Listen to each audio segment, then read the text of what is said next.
waa salaamaaleykum yéen ñi safoo di seetaan Al Amine TV ñoo ngi fii ci mairie Diamaguène Sicap Mbao ci partenariat bu ñu am entre Al Amine TV ak district sanitaire bu Mbao andi ceeg ku ñuy naan monsieur Birane Anta Seye ñu bàyyi ko kàddu gi mu nuyoo. asalaamaaleykum wa rahmatullah sama nièce maa ngi lay nuyu di nuyu waa Al Amine TV di présenté wu rek man maa ngi tudd Birane Anta Seye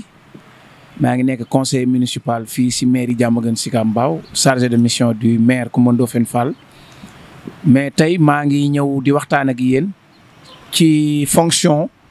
bu ñuy wax trésorier général bu comité de développement sanitaire bu poste de santé bu Fass Mbao di wax ne rek par le biais de madame Guèye moom mi nga xamante ne mi ngi si équipe cadre bu district sanitaire bu Mbao moo ma boole ak yéen pour ma waxtaan ak yéen ci engagement communautaire par rapport ak lutte contre la Covid 2019 fii ci district sanitaire bu Mbao. waaw bu ñu jugee ci monsieur Birane Anta Seye nuyoo bi am na solo lool monsieur Birane Anta Seye acteur communautaire dañoo bëggoon tey jii nii nga wax ñu lan mooy acteur communautaire. waaw acteur communautaire mooy képp koo xamante ne dafay yëngatu ci lu suqali askanam rawatina nag ci wàllu santé ci wàllu wér-gi-yaram moo tax souvent sax dañuy wax ne nañuy bàyyi di wax kii bàjjenu gox la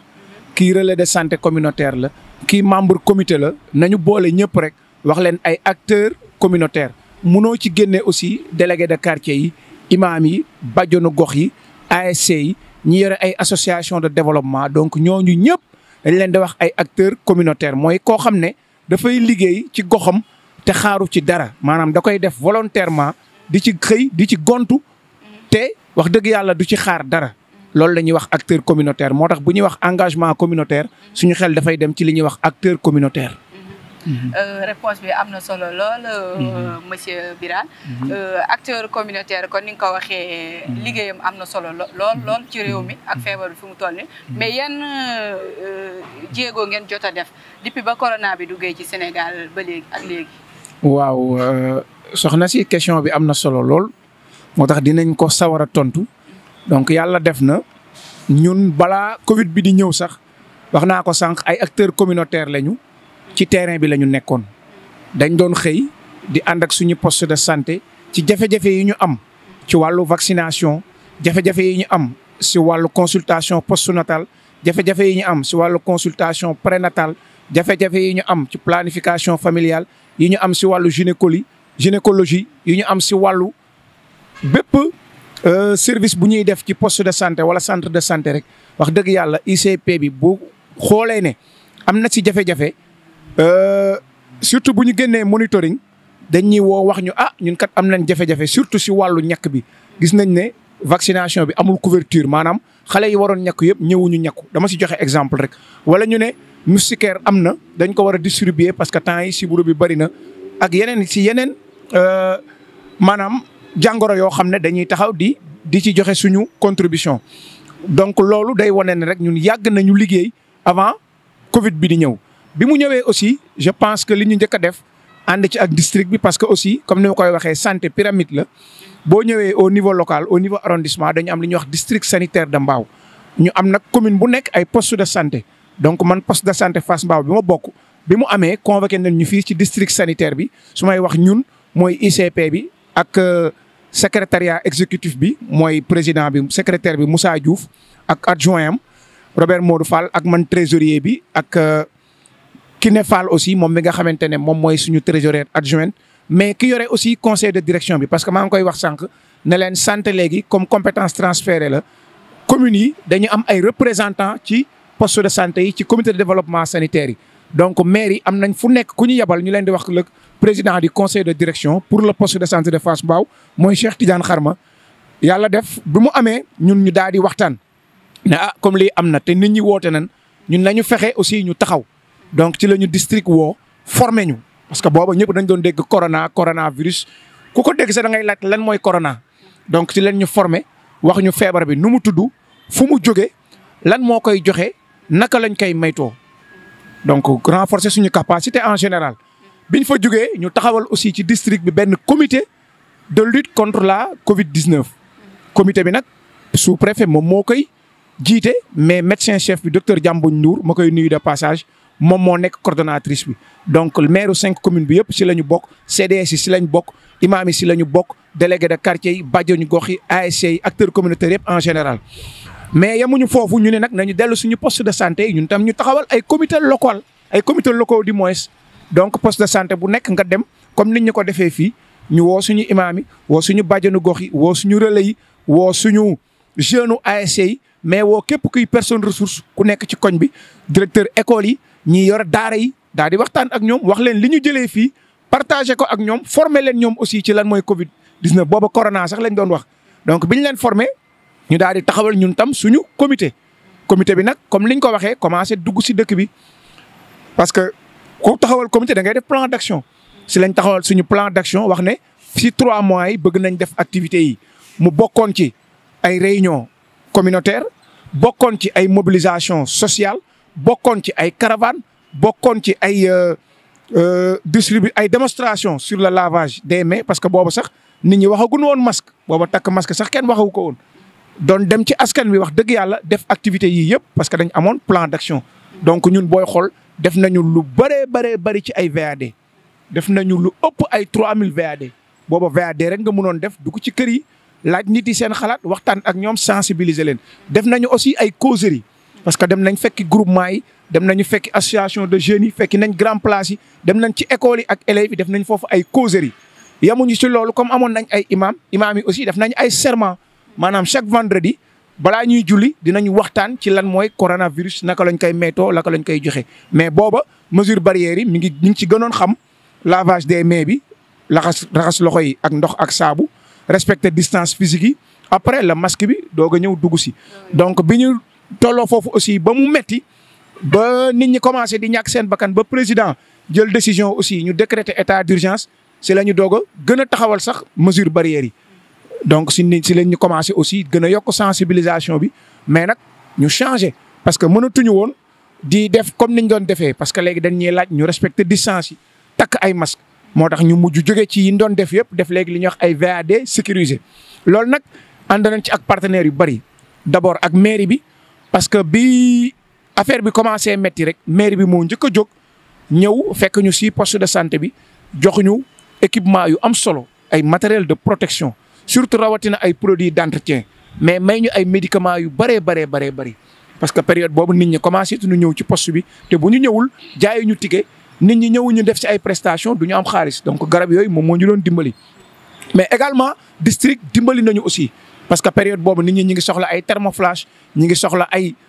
lavoir pour raxas loxo yi ñi ngi soxla ay masques ñi ngi soxla ay gants vraiment district aussi daal dinañuy accompagner ci loolu mais yemuñu ci loolu. ñu am ay partenaires ku mel ne plan international je pense que sax am na activité boo xam ne yéen a ko couvrir woon à Diamaguène plan ñëw dimbali ñu aussi ñu créer li ñuy wax ay comité d'alerte de veille et de surveillance.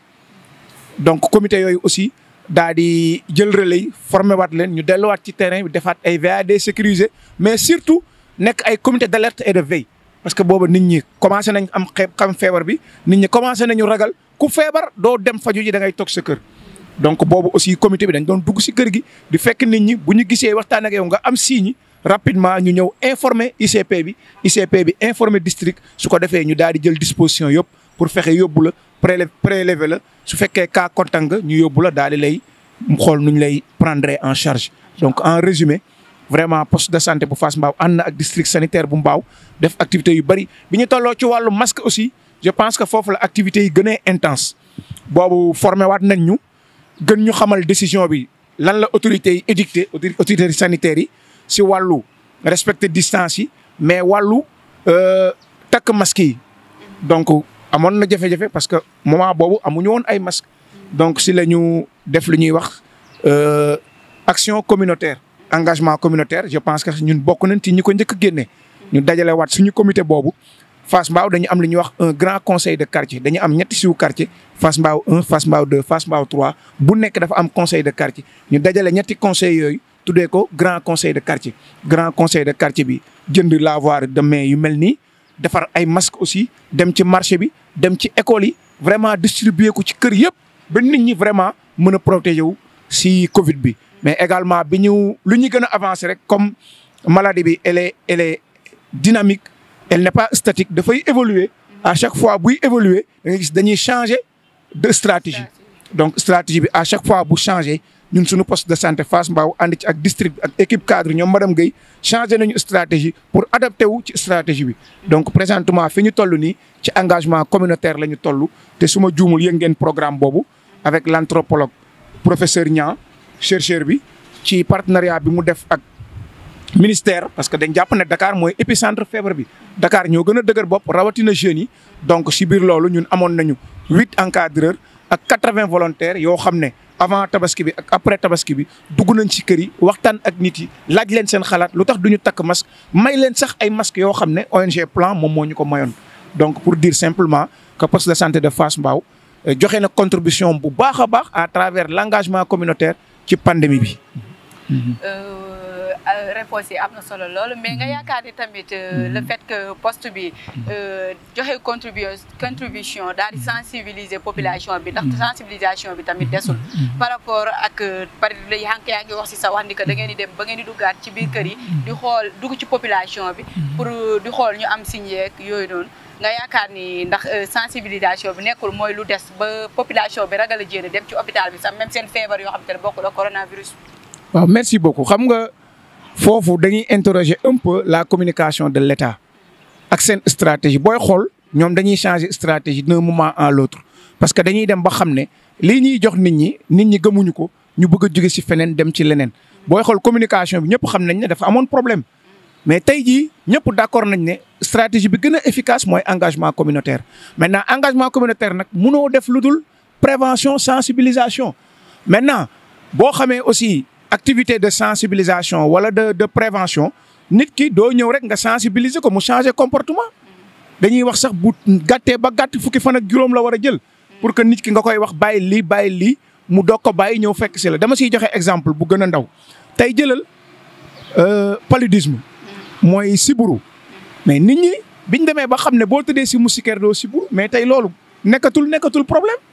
maintenant nag lii dafa bëri ay communication réseaux sociaux yi dañ ci jouer seen partition am ñu taxaw fële wax gëmuñu feebar bi religieux yi ñu ngi fi donc dafa bëri loo xam ne dafa dem ba créer lu ñuy wax déni maanaam dafa indi jiixi jaaxa si xelu nit ñi ñii gëm nañu ñii gëmuñu. donc tey jii ñun activité bi ñu mujjee def activité de recherche la woon pratiquement bu ñu ñëwee au lieu ñu lay wax yow lu tax ana sa masque wala lii dañ lay wax lu tax takkoo masque soit nga ne ñu amuñu masque am na sax ñu doon wax ne man takkuma masque parce que gendarme yi ak policiers yi du ñu takk masque. am na ñu lay wax ne man gis naa ci télé bi ñoo xam ne ñu ngi wax sax seen masque duñ ko takk donc pour dire simplement que ñoom gëmuñu ko maintenant nag ñun mënuñu leen changer di tic au tac li ñu mën rek mooy continuer di waxtaan ak ñoom di naxante ak ñoom def ko dans l'empathie maanaam loo xam ne waxtaan boo xam ne day am yëg-yëg fexe ba ñoom ñu mën leen apporter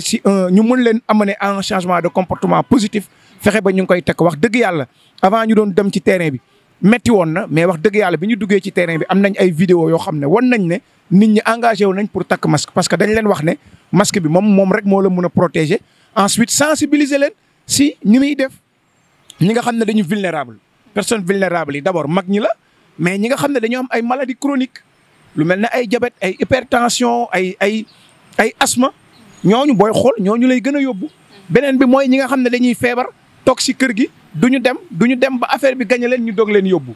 bu ñu eggee balaa ñu leen di faj fekk nekk na maladie bu grave si ñoom donc pour wax la simplement que sensibilisation bi bu ñu koy def duñu wax ne dañuy am résultat bi tey donc moo tax bàyyee guñ ko te dañuy continuer fii ak ñu ngi koy mën dañuy continuer di leen fekk di leen sensibiliser xëy na dinañu mun a changer de comportement après. am na solo loolu mais tamit yaa ngi wax sànq ba wax ci mag ñi nga xamante ne mënuñoo dund ak coronavirus bi ndax feebar bi ñoom la gën a ñoom lay gën a mën a gàllankoor. bon mooy mag yi nga xamante ne xam nga ñoom mënuñoo dund ak feebar bi attanuñu feebar bi ñuy am yenn maladies chroniques yi kon ni nga ko waxee sàng ñoo xamante ne mënuñoo dund tamit aussi ak feebar bi lan ngay wax ba pare état daal di ñëwaat daal di ne dañoo war a jàng ak dund ak virus bi dañoo war a dund ak virus bi léegi lan ngay wax ci loolu waaw foofu moi c'est un peu lié ak question bi nga ma posé sànq xam nga booy xool depuis au départ dañ doon wax restez chez vous ñu dem ba si biir ñu ne soyons prudents mooy nañu gën a maytu mais tey ñu ni vivons avec le virus. donc gis nga yooyu yëpp 3 communication yoo xam ne bu si nekk bokkul ak moromam mais li may wax rek il faut que ñun ñi am ay capacité d'adaptation ñiy adapté wu. parce que fi mu toll nii ni ñuy adapté woo mooy benn ñuy protéger suñu bopp mais di protéger ñu mag ñi ak ñu feebar parce que ñooñu ils sont vulnérables. ku vulnérable nag mooy ku wéeruwul fenn ku néew doole soo ko ba ma xëy dafay daanu te tey war na nekk gàcce ci man bi nga xam ne ndaw laa am naa doole maa ngi dem maa ngi ñëw du ma takk masque su ma ñëwee ci kër gi fekk fa sama papa fekk fa sama yaay mais ma wàll leen ba ñu am feebar bu ñu dee man war naa am gàcce ñaari gàcce benn gàcce bi mooy man def naa loo xamante ne waruma ko def beneen bi mooy rey naa sama waajur te pourtant mënoon naa ko protéger. donc ñun communication boobu lañ leen di tenir di wax ne ñi nga xamante ne dañu am maladie chronique bu mu leen tere ñu dem si hôpitaux yi dem respecter seen rendez-vous yi dem di faju ji jël seen garab yi mais également ñoom aussi nañu jël seen matuwaay ci seen jeunes yi nga xamante ne ñi ngi ci plage yi ñi ngi si terrain de football yi te dañuy dem duñu takk masque suñu ñëwee jël feebar bi indilaat leen ko donc ñoom aussi nañu waxtaan ak seen doom ñun aussi ñi ngi waxtaan ak ñoom parce que bañ nañ ko ba activités yi ñuy def sax booy xool jeunes yi mooy cible bi ñuy ëpp di jël former leen jox leen badge jox leen fulaar ñu dem di wax ak seen morom moom la ñuy wax la sensibilisation par les pairs. donc mag ñi aussi jël nañ ci ñoom bàjjen ñi nga xam ne ay mag lañ imam yi délégué de quartier yi ñoom aussi formé nañ leen yabal leen ñu dem di waxtaan ak seen morom yi toujours moom la ñuy wax la sensibilisation par les pairs. parce que jàpp naa ne xale bu ñëw di wax ak mag sax mun nañ bañ a déggante mais tey ku ci nekk booy wax ak sa morom communication bi si lay gën a efficace te dina am résultat. am na solo loolu am na solo. waaye monsieur Gora Anta Seye. sànq dañoo ñëw ci mairie bi tamit ñu fekk leen fii nii ay handicapés yoo xamante ne dañ leen woowoon fii di leen sensibiliser. ñu bëggoon nga gën ñoo andi ay leeral ci loolu noonu. waaw merci beaucoup loolu dinaa ci sawar a tontu parce que je pense que état du Sénégal ci ni ko OMS organisation mondiale de la santé digalee que ne dañu war a taxawal li ñuy wax ay comité RBC dans chaque commune. RBC mooy réadaptation à base communautaire maanaam ñi nga xam ne dañoo nekk ci communauté bi ci commune bi yor ay laago benn dañ leen war a génne parce que souvent xam nga ñooñu dañ leen di nëbb am na si ñoo xam ne ñu bëri duñ leen di génne parce que au Sénégal fii dañuy yaakaar ne jur ko am laago gàcce la te loolu du gàcce mais nag am na ay avancé parce que ñoom dem nañ ba nangu léegi ñu leen di woowee personne handicapée. maintenant programme boobu li mu wax mooy ñooñu nañ leen génne. nañ def recensement bu ñu leen génnee nañ leen xool leen mooy seen soxla bu ñu xamee seen soxla nañ leen defal ay services yàlla def nag ci partenariat bu ñu am ak ONG Plan International mu dimbali ñu boole ñu ak délégation générale bu délégation générale bu direction générale bu action sociale pardon ñu ñëw ànd ci ak ñun liggéey ak ñun gunge ñu ba ñu liggéey ci loolu ba fexe ba gis ci commune bi 118 enfants handicapés. téeméer ak fukk ak juróom-ñett te man su ma juumul 93 ba léegi maa ngi def développement mais ku ma waxoon loolu ma weddi ko jur boobu fii dafa fees dell ñëpp doon jooy même le maire était émotionné parce que musul xam ne commune am lii mu ngi fi ak handicap yëpp ñii duñu gis ñii ay ci tànk la ñii ay handicapé moteur façon handicap bu nekk ñii ay pygmée lañu ñii ay puuna lañu donc lépp loo xalaat ci handicap rek génne nañ ko fii korog te loolu recensement bi délégué de quartier yi bàjjenu gox yi mooy ñi may wax acteurs communautaires yi kenn fayu leen dara. ñoo dugg si kër yi dem recenser xale yi génn leen ñu ànd ak seen parents ñëw ñu organiser fii benn journée de consultation gratuite seet leen ñoom ñëpp xool ba xam am nañ ay feebar mais defal leen aussi ay kayit yoo xamante ne mën nañ leen fexe ba utal leen carte égalité de chance. déjà loolu benn service la fexe ba jox leen aussi ay produits yoo xam ne action sociale moo ñu ko may ay kit alimentaire parce que ku xam ñooñu xam ne dañuy am ay jafe-jafe ci wàllu dund mais également jox leen ay fournitures scolaires yoo xam ne maire moom moo ñu ko may. donc gunge leen daal ci fànn yu bëree si la maire nag daal di engagé wu ne moom pare na pour gunge action sociale aussi pour def benn arrêté municipal taxawal li ñuy wax comité RBC. te booy xool décret bi président defoon loolu la waxoon ne 557 communes yi commune bu nekk war nañ fa taxawal comité RBC. parce que tey da ngay dugg si yenn communes yi xamuñu sax lan mooy RBC te pourtant handicapé yi ci askan bi la ñu bokk donc boo amee comité RBC tey yow am nga jumtukaay boo xam ne. tey say handicapé xam nga fan ngay jaar pour nga dimbali leen ba pare da ngay mën a accueillir yeneen partenaire yu yëngatu si wàllu handicapé yi lu mel ne Side Savers yu mel ne handicap international lu mel ne daaw yooyu yëpp ay partenaires la yoo xam dañuy gunge handicapé yi mais soo amul comité boobu du ñu mën a liggéey ak yow. donc ñun suñu maire def na par arrêté municipal defar comité boobu taxawal ko acteurs yëpp ci bokk nag donc comité boobu nag dañu amoon benn plan d'action di ko doxal ba yàlla def Covid bi ñëw donc bi ñu nekkee ci contexte Covid bi mënatuñ def activité waa action sociale am partenaire bu tudd SAEC Savers xalaat ne ñoom kat comme defuñu activité RBC te tey jii ñu ngi ci Covid war nañ mën a ñëw indi seen appui pour que vraiment comité RBC bi dem ci handicapé yooyu jàppale leen.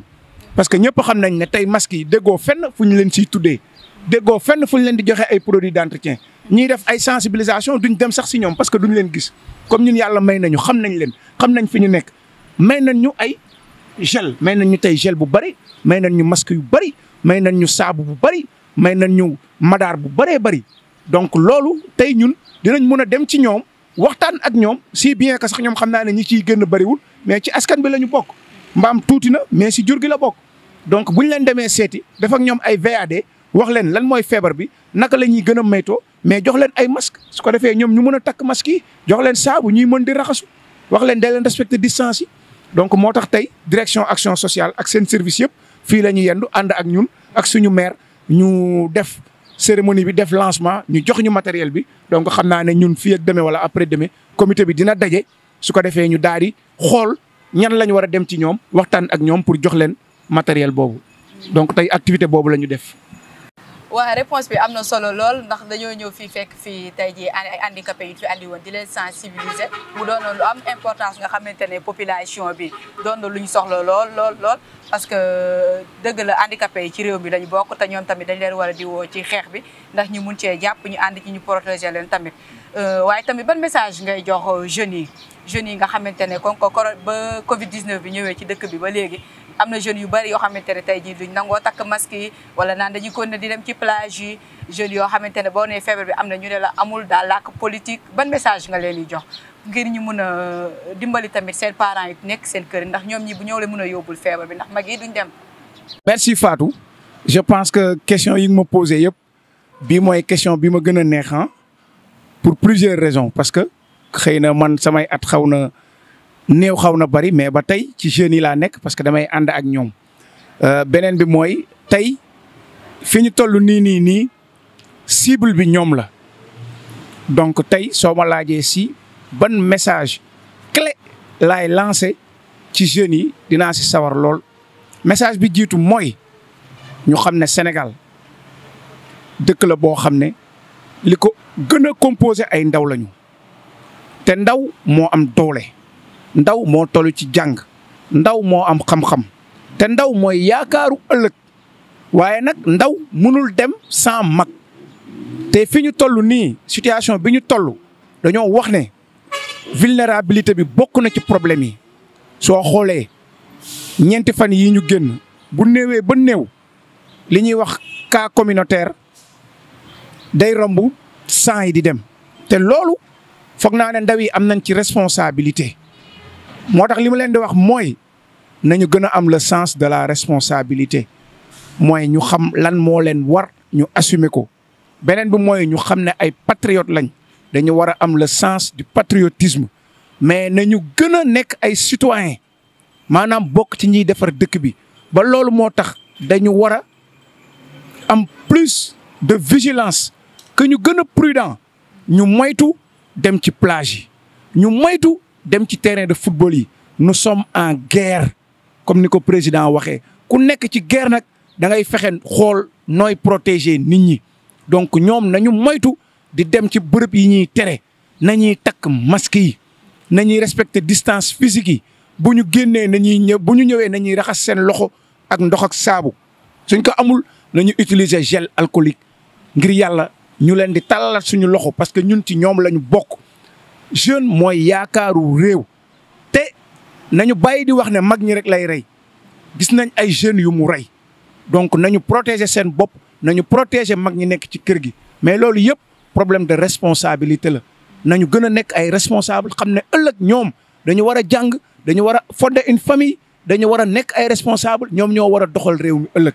nañu aar seen bopp mais nañu aar seen waajur yi ñu bàyyi ci kër yi parce que waajur yi non seulement ay mag lañ ils sont vulnérables mais ñi ngi dund ak ay li ñuy wax ay maladies chroniques donc ñoom nañu maytu dem jëli ci biti indi ko wàllu ko sa waajur rey sa waajur di nga am gàcce adduna di nga am gàcce alaxira donc foofu la ñuy tëjee rek di wax ne nañ leen gën a